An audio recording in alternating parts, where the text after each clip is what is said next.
Page 113 आपका pol science book 1। First point, once the cabinet approves the policy behind the legislation, the task of drafting the legislation begins. The draft of any bill is prepared by the concerned ministry. For instance, a bill raising the marriageable age of girls from 18 to 21 will be prepared by the law ministry. The Ministry of Women and Child Welfare may also be involved in it. तो पहला point कहता है कि जैसे ही cabinet approve करता है कि हाँ हम इस बिल के ऊपर डिस्कशन कर सकते हैं। Page number 113। ठीक है। सो कैबिनेट अगर अप्रूव करता है कि हाँ हम इस बिल को फर्दर लॉ के लिए अप्रूव करते हैं, इसके ड्राफ्ट को जो है आप प्रिपेयर करो, इस बिल को जो है आप पूरी डिटेल में प्रिपेयर करो, तो ये जो ड्राफ्ट है वो जिस रिगार्डिंग वो कानून बन रहा है, जिस रिगार्डिंग वो बिल बन रहा है, वो मिनिस्ट्री के अंडर जाता है। For example 18 to 21 marriageable age करनी है। पहले मैरिजेबल एज जो थी वो 21 थी, फिर उसको 18 तक लाया गया था।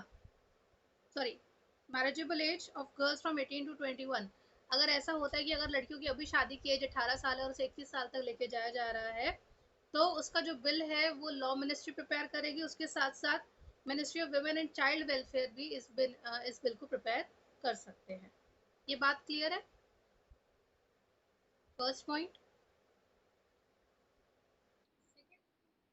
Second point, within the parliament, a bill may be introduced in the Lok Sabha or Rajya Sabha by a member of the house. A money bill can be introduced only in Lok Sabha. Once passed there, it is sent to Rajya Sabha. So parliament में generally अगर आपका non money bill है तो वो किसी भी house में introduce हो सकता है, चाहे वो लोकसभा हो चाहे वो राज्यसभा हो।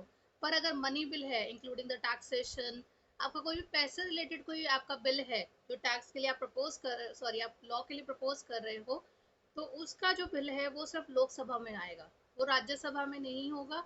लोकसभा का अपर हैंड रहता है मनी बिल के मामले में। ये याद रखना, ये वन मार्कर के लिए भी आपका काफी इंपॉर्टेंट है। Then third point, a large part of the discussion on the bills takes place in the committees. The recommendation of the committee is then sent to the House. That is why committees are referred as miniature legislature. That is the second stage in the law making process. तो जो आपका bill का major discussion होती है वो अलग अलग committees के बीच में होती है, जिसके अंदर आपके सीनियर आईएएस ऑफिसर्स ये सारे लोग होते हैं। देन दे डिस्कस इट, सारी डिस्कशंस होती हैं, वो अपने जो है कंसर्न मिनिस्टर्स के साथ उनको सारी रिपोर्ट्स देते हैं, समझाते हैं कि इसके अंदर ये चीज़ है वो चीज़ है, and they are very important. इसलिए उसको मिनिएचर लेजिस्लेचर भी कहते हैं। ये अगेन वन मार्कर है। दिस स्टेज, ये आपकी सेकंड स्टेज है। Next point, in the third and final stage the bill is voted upon. फिर जितने भी आपके पार्लियामेंट लोकसभा और राज्यसभा के जितने भी मंत्री हैं वो बिल पे आपका हाँ या ना करते हैं, that either we are in the favour of the bill और we are against the bill. उस पर वोटिंग होती है। अगर नॉन मनी बिल है और एक हाउस में क्लियर हो गया है तो फिर वो दूसरे हाउस में जाता है क्लियर होने के लिए। Next point, bill has to be pass by both the houses for enactment. कोई भी बिल आएगा उसको दोनों हाउसेस को क्लियर करना जरूरी है। दोनों हाउसेस क्लियर करेंगे तो ही वो बिल आगे जो है लॉ बनेगा, अदरवाइज नहीं बनेगा। अगर कोई आपका जो है एक हाउस कह रहा है कि हाँ इस बिल को क्लियर कर दो और दूसरा हाउस कह रहा है नहीं बिल को क्लियर नहीं करना, डिसएग्रीमेंट है किसी मुद्दे में, तो ये जो है जॉइंट सेशन होता है। जॉइंट सेशन में लोकसभा और राज्यसभा दोनों हाउसेस के जितने भी मिनिस्टर्स होते हैं वो आके इकट्ठे बैठते हैं, और जो आपकी जॉइंट सेशन होता है जिसमें लोकसभा और राज्यसभा के सारे मिनिस्टर्स आते हैं, उसका जो हेड होता है वो स्पीकर ऑफ लोकसभा होता है। वन मार्कर में याद रखना, जब भी जॉइंट मीटिंग बैठेगी उस पूरी मीटिंग का जो कन्वेनर होगा, जो हेड होगा, वो स्पीकर ऑफ लोकसभा होगा। ठीक है। एंड जनरली अब लोकसभा के 545 लोग 545 मेंबर्स हैं, आपका राज्यसभा के 250 मेंबर्स हैं। एक कह रहा है करना है और एक कह रहा है नहीं करना, उस बिल को क्लियर नहीं करना है, तो लोकसभा की चलेगी या राज्यसभा की चलेगी? लोकसभा की चलेगी, बिकॉज लोकसभा के लोग जो है हमेशा मेजोरिटी में रहते हैं as compared to Rajya Sabha. Lok Sabha के मेंबर्स डबल हैं, तो जो लोकसभा कहेगा हमेशा जॉइंट सेशन में जनरली वही होगा। Next, if it is a money bill, अगर वो मनी बिल है तो वो राज्यसभा के पास ना जाके सीधा पहले लोकसभा में जाएगा। लोकसभा में अप्रूवल होगा। राज्यसभा या तो अप्रूव कर सकती है उस बिल को या फिर सिर्फ सजेशन दे सकती है कि आप ये चेंजेस ले आओ। लोकसभा की मर्जी है उसको वो चेंजेस लाने हैं लाए, नहीं लानी है नहीं लाए। लोकसभा में अगर अप्रूव हो गया तो राज्यसभा की कोई खास नहीं चलती है उसके अंदर। और 14 दिन के अंदर राज्यसभा को हाँ या ना जो भी कहना होता है कह देती है। एंड आफ्टर 14 डेज राज्यसभा जो है उसको हाँ या ना जो भी कहेगी, लोकसभा तो अपनी चलाएगी उस मामले में। देन वो बिल जो है प्रेसिडेंट के पास जाता है, चाहे वो मनी बिल हो चाहे वो आपका नॉन मनी बिल हो। एंड प्रेसिडेंट की अप्रूवल के बाद वो बिल लॉ बन जाता है। पेपर में आपको ये 6 मार्क्स में पूरा का पूरा एक्सप्लेनेशन आ सकता है।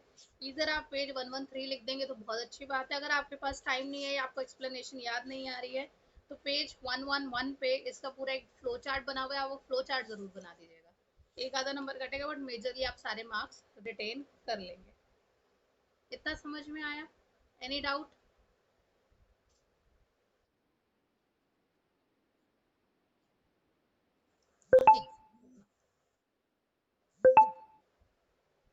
पेज नंबर 114, टॉपिक है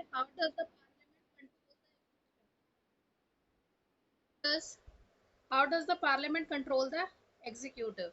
ये आपका क्वेश्चन आएगा। इसके अंदर 6th 7th लाइन से पढ़ना है। Only if the parliament is active and vigilant can it keep regular effective check on the executive. तो आपके पार्लियामेंट को काफी एक्टिव होना होगा, काफी स्ट्रांग होना होगा ताकि वो एग्जीक्यूटिव पे नजर रख सके। There are many ways in parliament that can control the executive, but basic to them is the power of freedom of the legislature as people's representative to work effectively and fearlessly। हमारे जो ministers होते हैं, हमारे जो legislature होता है that is Lok Sabha and Rajya Sabha, इनके पास power होती है। और ये पावर कहाँ से आई है? लोगों ने इनको ये पावर दी है वोटिंग करके। For instance no action can be taken against a member whatever the member have said in the legislature। ये आपका बहुत इंपॉर्टेंट है कि लोकसभा या राज्यसभा में खड़े होके उसका जो मिनिस्टर है, एमपी है, वो कुछ भी कह सकता है और उसके लिए उसको आप अरेस्ट नहीं कर सकते, उसके अगेंस्ट एक्शन नहीं ले सकते। इसको पार्लियामेंट्री प्रिविलेज कहते हैं। 1 मार्कर में याद रखना है कि you being the member of Lok Sabha और Rajya Sabha you can say anything while standing in the Lok Sabha or Rajya Sabha। The presiding officer of the legislature has the final power in deciding the matters of breach of privilege। कोई और उसके ऊपर case नहीं कर सकता, सिर्फ speaker of the house जो होगा। राज्यसभा के केस में जो है आपका वाइस प्रेसिडेंट होता है, he is the x official chairman of Rajya Sabha. And Lok Sabha के केस में स्पीकर ऑफ लोकसभा होते हैं। वो डिसाइड करते हैं अगर एक मिनिस्टर अपनी लेवल से बाहर जा रहा है, कुछ जरूरत से ज्यादा बोल रहा है या कुछ गलत कर रहा है, तो उसको डांट लगाने का काम या उसको हाउस से बाहर निकालने का काम वहाँ के स्पीकर का होता है। बट उनको पूरी आज़ादी होती है, मतलब आप उनको अरेस्ट नहीं कर सकते कि you said like this while standing in Lok Sabha और राज्यसभा। ठीक है, इसे पार्लियामेंट्री प्रिविलेज कहते हैं। The main purpose of such privilege is to enable the members of legislature to represent the people and exercise effective control over the executive. ये ऐसा क्यों parliamentary privilege दिया गया? क्योंकि जो लोकसभा और राज्यसभा के मेंबर्स हैं उन्हें लोगों ने चूज करा है, हमने वोटिंग करी है उनके लिए। एंड अगर वो वोट लेकर आए हैं लोगों का, तो लोगों को रिप्रेजेंट कर रहे हैं। And they want that fearlessness कि उन्हें डर ना लगे लोगों को रिप्रेजेंट करते हुए, लोगों की बातों को सामने रखते हुए। इसलिए उनको पावर देने के लिए उनको पार्लियामेंट्री प्रिविलेज दी गई है। आपका अगला टॉपिक है instruments of parliamentary control, page 115। इसके अंदर आपको जो है ये 6 मार्क का क्वेश्चन भी आ सकता है और ये 4 to 6 कहीं पर भी आपको बोर्ड स्कूल एग्जाम में दे दिया जाएगा।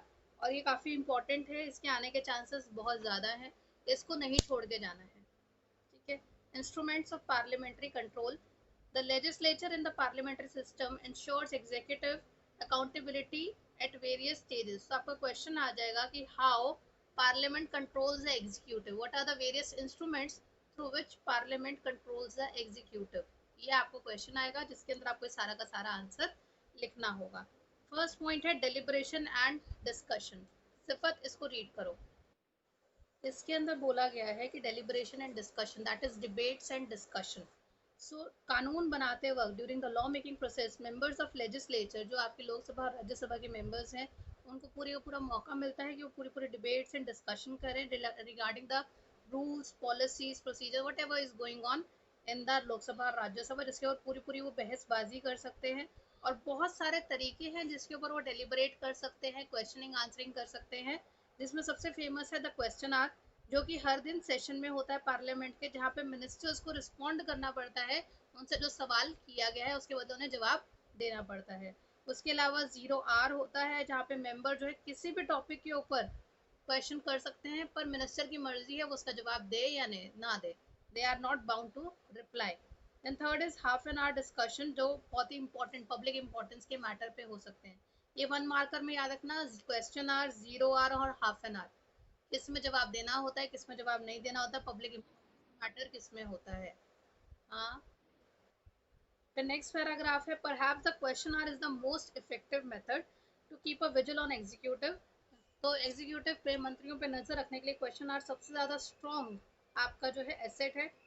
इसके अंदर जो है पार्लियामेंट के मेंबर्स को पूरा पूरा मौका दिया जाता है कि वो सामने वाले जो भी रूलिंग पार्टी है, रूलिंग गवर्नमेंट है, उससे क्वेश्चन कर सकते हैं कि अगर आप ये लॉ ला रहे हो तो क्यों ला रहे हो, they can question them. And हमेशा ऐसा देखा गया क्वेश्चन आवर के टाइम पे पार्लियामेंट में मैक्सिमम प्रेजेंट लगती है, सारे मिनिस्टर्स की मैक्सिमम मिनिस्टर्स प्रेजेंट रहते हैं पार्लियामेंट में.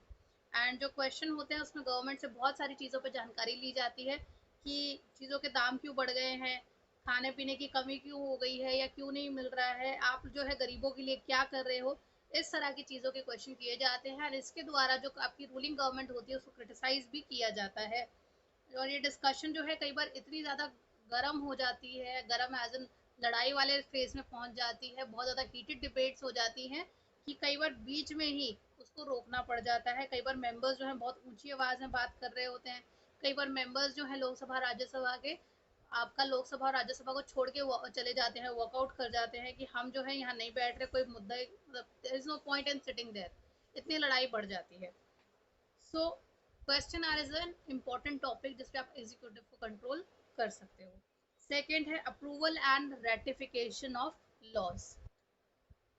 Approval and ratification of law, जब तक आपका जो पार्लियामेंट है, दैट इज लोकसभा और राज्यसभा, जब तक वो दोनों बिल को अप्रूव नहीं कर देते वो बिल कभी कानून नहीं बन सकता. तो दोनों हाउसेस की पावर बहुत ज़रूरी है, दोनों हाउसेस का हाँ करना बहुत ज़रूरी है किसी भी बिल को लॉ बनने के लिए. Parliament control is exercise through it's power of ratification. जो आपके लोकसभा और राज्यसभा है वो बिल को रेटिफाई करते हैं, यस करते हैं, तभी वो बिल लॉ बनता है. अ bill can become law only with the approval of parliament. The government has a support of discipline majority may not find it difficult. तो अगर आपकी सरकार, जैसे भी बीजेपी सरकार है, वो फुल मेजोरिटी के साथ पावर में आई है, उसको कोई जो है कोई कोएलिशन नहीं करना पड़ा, उसको सारे लोगों ने ऑल इंडिया लेवल पे उसको काफ़ी वोट्स मिले एंड वो जो है आपकी लोकसभा के अंदर काफ़ी ज़ोर शोर से आई थी.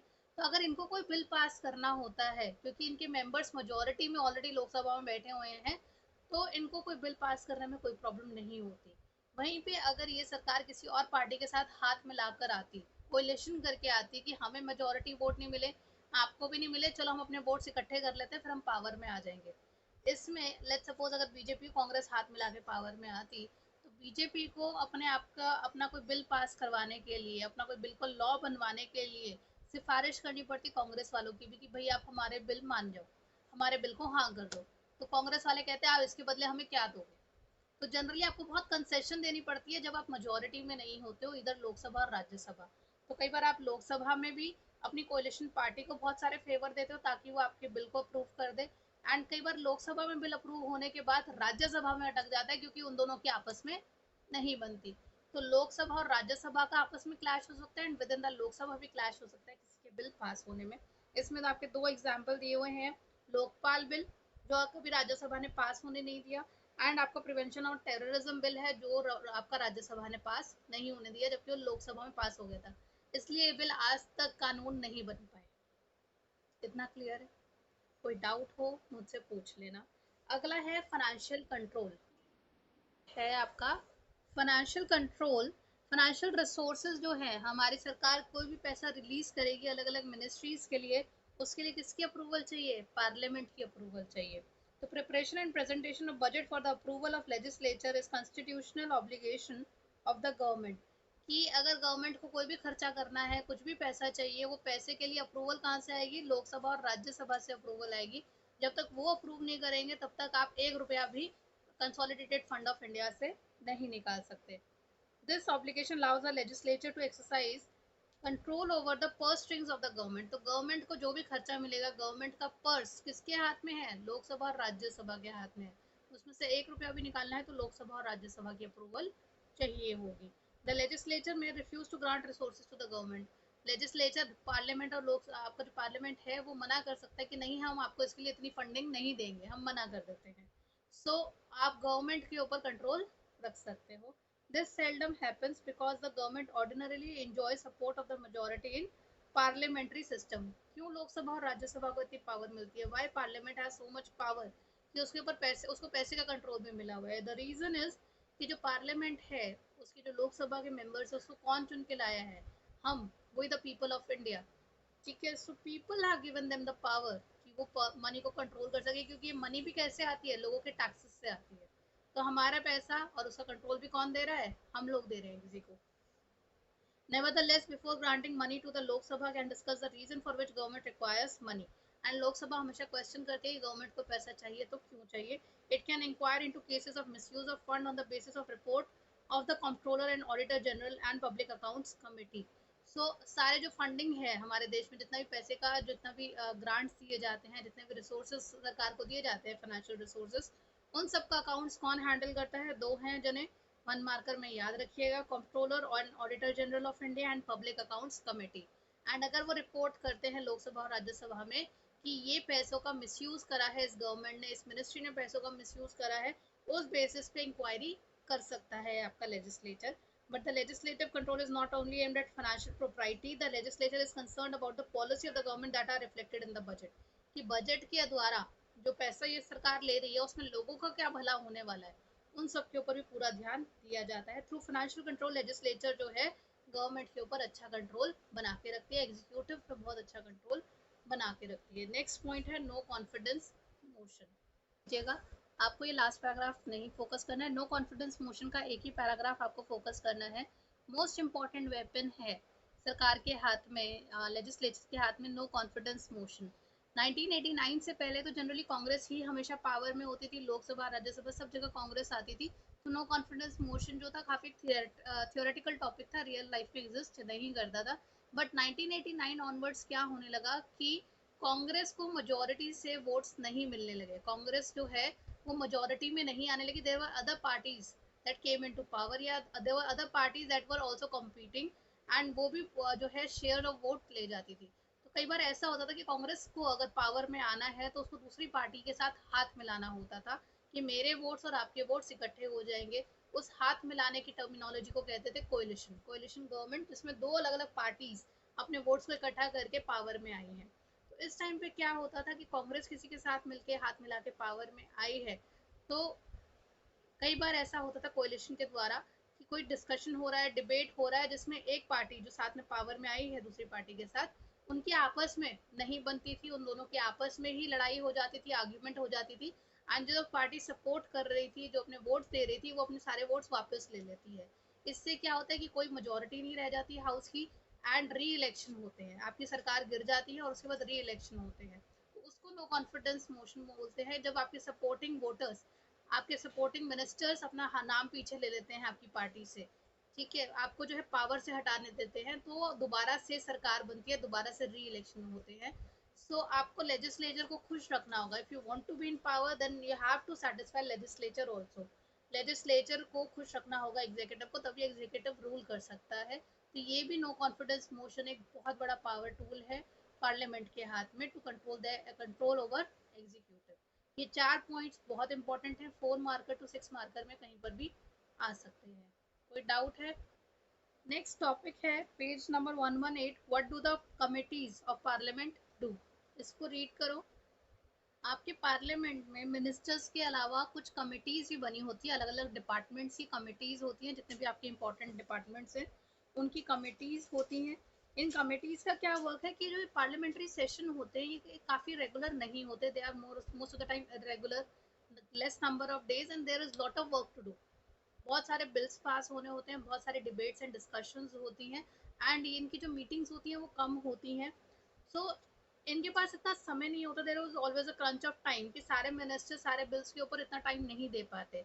तो इसके लिए वो कमिटीज बनाते हैं अपने डिपार्टमेंट की, जिसके अंदर उनके सिविल आपके जो है आईएएस लोग होते हैं, आईएएस, इनके जो एग्जीक्यूटिव के लोग होते हैं, परमानेंट एग्जीक्यूटिव के, उनको ये हायर करते हैं एंड अपने डिपार्टमेंट के, जैसे आपके रेलवेज डिपार्टमेंट हो गए, आपका women and child welfare department हो गया, एजुकेशन डिपार्टमेंट हो गया, उसकी कमिटीज के लोगों को उनके रिगार्डिंग जो है बिल्स दे देते हैं, उनके रिगार्डिंग जितने भी आपके लॉ बनने होते हैं, उनका कितना खर्चा आएगा उनके डिपार्टमेंट का, वो सारा बैकग्राउंड का काम ये कमिटीज कर रही होती हैं। So a significant feature of legislature is the appointment of committees for various legislative purpose. तो कानून रिलेटेड, लेजिस्लेचर रिलेटेड काफी सारी कमिटीज आपकी बनी हुई होती है। ये खाली लॉ बनाने का काम नहीं करती, ये अपने डिपार्टमेंट्स का डे टू डे बिजनेस भी पूरा हैंडल करती हैं, सारा वर्क हैंडल करती है। पार्लियामेंट जो है जनरली कम सेशन के लिए मिलता है और उनके पास काफ़ी सारा काम होता है, तो वो प्रॉपरली अटेंशन नहीं दे पाते हैं। तो बैकग्राउंड में सारा स्टडिंग ऑफ डिमांड कि क्या क्या डिमांड्स हैं, कितने पैसों की ज़रूरत है, कितना अगर कोई करप्शन हो रहा है तो उसके ऊपर इन्वेस्टिगेट करना, इन सब के लिए कमिटीज़ बनाई जाती हैं, उन्हें पार्लियामेंट्री कमिटीज़ बोलते हैं। एंड कुछ जो परमानेंट कमिटीज़ हैं उनको स्टैंडिंग कमिटीज़ बोला जाता है कि ये कमेटी हमेशा रहती ही रहती हैं। इस वक्त जो है हमारे पार्लियामेंट में 20 सच कमिटीज़ स्टैंडिंग कमिटीज़ हैं। ये सारा day to day work supervise करती हैं अपने कंसर्न्ड डिपार्टमेंट का। उसके अलावा आपकी जॉइंट पार्लियामेंट्री कमिटीज़ होती हैं। ये कमिटीज़ जो हैं खास पर्पस के लिए बनाई जाती हैं, कोई इन्वेस्टिगेशन के लिए पर्पस से या किसी भी खास पर्पस से।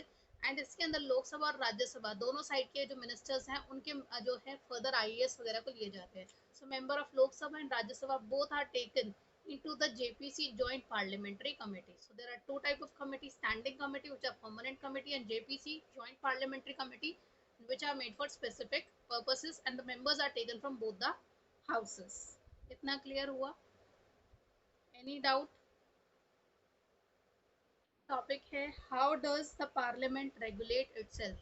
पार्लियामेंट अपने आप को कैसे कंट्रोल करता है, अपनी सारे डे टू डे फंक्शनिंग को कैसे मेक श्योर करके चलता है, उसके बारे में हम पढ़ेंगे। ओजस्वी, so how the parliament regulate itself, इसके आपको पेज 120 से करना है, एंटी डिफेक्शन लॉ से लास्ट की 4-5 लाइनें। उससे आपका जो है स्टार्टिंग में क्या होता था, ये मिनिस्टर जो है जनरली आपके जो लोकसभा राज्यसभा में जो भी मिनिस्टर्स रहेंगे वो किसी ना किसी पार्टी से बिलोंग करते हैं। एंड अगर आप किसी पार्टी से बिलोंग करते हैं तो उसकी आपकी एक ड्यूटी होती है that you have to abide by the rules of the party. आपको पार्टी के हिसाब से चलना होगा। और कई बार कई सालों तक ऐसा होता रहता था कि कोई मिनिस्टर जो था अपने इलाके से अपने एरिया से वोट लेता था, जीतता था, और वो अपनी पार्टी को छोड़ के दूसरी पार्टी ज्वाइन कर लेता था पैसों के चक्कर में, पावर के चक्कर में। ठीक है, सो उससे क्या होता था, जो कंसर्न पार्टी होती थी जिसका वो मेंबर था, जिसको वो छोड़ के गया, उसको काफी लॉस होता था, because the party invest in their politicians, in their ministers. So ये रूल काफी टाइम तक चलता गया, बट फाइनली 1985 में ये आपका एंटी डिफेक्शन लॉ पास हुआ under the 91st amendment act. आपका जो है एंटी डिफेक्शन लॉ आया, जिसके अंदर presiding officer of the house वो फाइनल अथॉरिटी लेगा कि ये जो मेंबर ऑफ हाउस है ये डिफेक्टिव है कि नहीं, ये एंटी डिफेक्शन के अंडर आ रहा है कि नहीं आ रहा है। Now the question is what is anti defection mean, anti defection law है क्या। अगर आप किसी पार्टी के मेंबर हो और आपको पार्टी ने बोला है कि कल इस लॉ के ऊपर, इस बिल के ऊपर डिबेट्स एंड डिस्कशन होनी है, and you have to present there to vote against it और to vote in favour of it. आपको पार्टी ने कहा है आपको हमारे हिसाब से चलना है, कल आपको प्रेजेंट होना होगा हाउस में, बट आप उनकी बात नहीं मानते हो, तो आप डिफेक्टेड हो, तो आपके ऊपर एंटी डिफेक्शन लग जाएगा। और अगर आप पार्टी को छोड़ के दूसरी पार्टी ज्वाइन करने की सोच रहे हो या करते हो, तो भी आप डिफेक्टेड हो, उसके ऊपर भी आपके ऊपर एंटी डिफेक्शन लॉ लग जाएगा। So either you are not going according to the party और to which you are member, or you are leaving that party by your own. Both the cases calls for anti-defection law. You are a defected person, you are a defected piece of that party. आपको निकाल दिया जाएगा उस party में, आपकी membership छोड़ दी जाएगी। और अगर आप वोट जीत के उस पार्टी के द्वारा आपको मेंबर बनाया गया है, आपको मिनिस्टर बनाया गया है, तो आपकी मिनिस्टरशिप भी चली जाती है। ये था आपका पूरा का पूरा चैप्टर। कोई डाउट? एक कार्टून कर लेंगे, पेज 120 पे कार्टून है, वॉकआउट नहीं आउट किए गए हैं। ये कार्टून टीचर्स का फेवरेट है। अब ये कार्टून को समझो। ये सब मिनिस्टर्स हैं, ये खुश दिख रहे हैं या दुखी दिख रहे हैं? सबसे पहले तो ये देखो, दो मिनिस्टर दुखी दिख रहे हैं। ये जो तो लोग खड़े हैं, एक विमेन और एक मेन है, वो जो है आपके जर्नलिस्ट हैं, मीडिया वाले। ठीक है, वो रिपोर्टर है, हाथ में उनके पेपर एंड पेन है, they are reporter. And ministers बाहर निकल रहे हैं और उनके हाथ में लिखा गया हुआ है सांसद। सांसद का मतलब है पार्लियामेंट। तो पार्लियामेंट से बाहर आ रहे हैं, मुंह उनका सड़ा हुआ है। इसका मतलब क्या है? वॉकआउट नहीं, आउट किए गए हैं, मतलब कि लोकसभा का जो स्पीकर है उसने उनको निकाला है वहां से। ठीक है, कि आप पार्टी की बात नहीं मान रहे हो, या आप ढंग से वर्क नहीं कर रहे हो, या आप पार्टी के मतलब कि पार्लियामेंट में you are not working according to the party और according to the decorum of the Parliament, आप पार्लियामेंट की बात नहीं मान रहे हो, you get out of here. That is out किए गए हैं, हम खुद नहीं निकले अपनी मर्जी से, हमें निकाला गया। That cartoon is very important. We are not walking out. We have been ordered out, said the MPs. Why do you think such situation occur? ऐसी सिचुएशन क्यों होती है?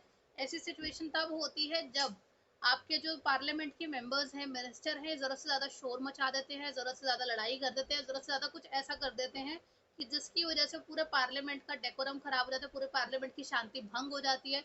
एंड देन स्पीकर उनको ऑर्डर देता है, गेट आउट ऑफ हियर। समझ में आया?